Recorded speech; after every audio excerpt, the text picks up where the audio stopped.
On July 4, 2025, President Trump announced a sweeping set of tariffs on goods from around the world. He dubbed it Liberation Day, a declaration of economic independence for America. Trump argued that for too long, other countries had taken advantage of the U.S. He claimed these tariffs would protect American jobs and businesses. The move sent shockwaves through the global economy. These tariffs were not targeted at specific industries.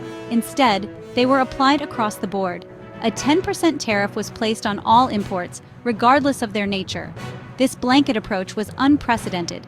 It signaled a major shift in U.S. trade policy. Trump, however, remained defiant. He insisted that these measures were necessary to correct decades of unfair trade practices. The announcement was met with mixed reactions domestically. Some lauded Trump for his bold stance against globalism. Others, however, expressed concerns about potential price hikes and economic repercussions. The stock market reacted immediately, with major indices experiencing significant drops. Trump's Liberation Day tariffs marked a significant escalation in his trade war with the world. Their impact promised to be far-reaching, affecting businesses and consumers on a global scale. The universal 10% tariff was just the tip of the iceberg. Trump's plan also included additional tariffs targeted at specific countries and regions.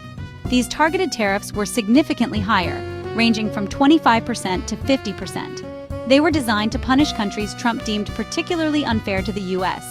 China, a frequent target of Trump's ire, was hit with some of the harshest tariffs.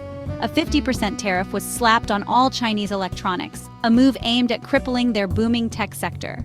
The European Union wasn't spared either.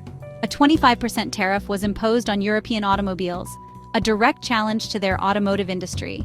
Smaller countries weren't immune. Vietnam and Cambodia, both major textile exporters, were hit with a 40% tariff on clothing and footwear. Sri Lanka and Bangladesh faced similar tariffs on their textile exports. Japan, a close U.S. ally, saw a 20% tariff on automobiles and electronics. These targeted tariffs, combined with the universal 10% levy, created a complex web of trade barriers.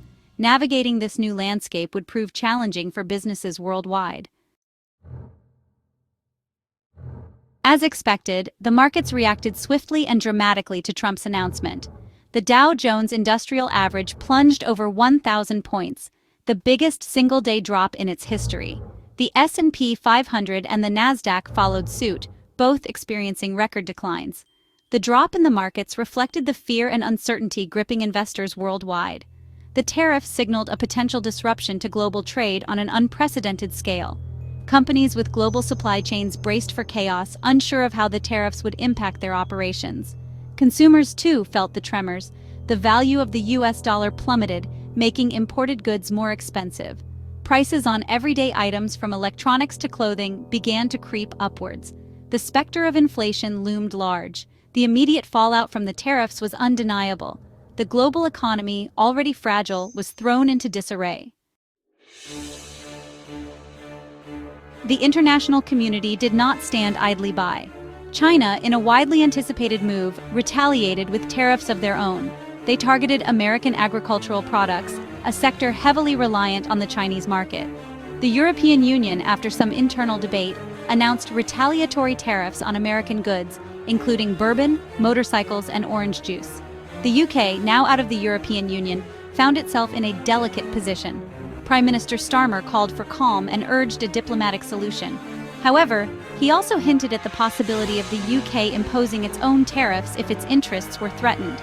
The World Trade Organization, WTO, was inundated with complaints. Several countries, including China, the EU, and Japan, challenged the legality of Trump's tariffs under international trade rules.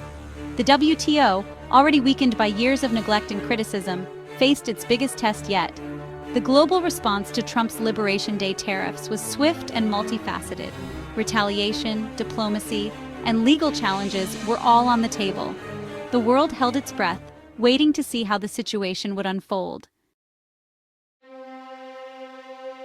The long-term consequences of Trump's tariffs remain uncertain. Economists warn of a potential global recession. They argue that the tariffs could trigger a chain reaction, leading to higher prices, decreased consumer spending, and ultimately, job losses.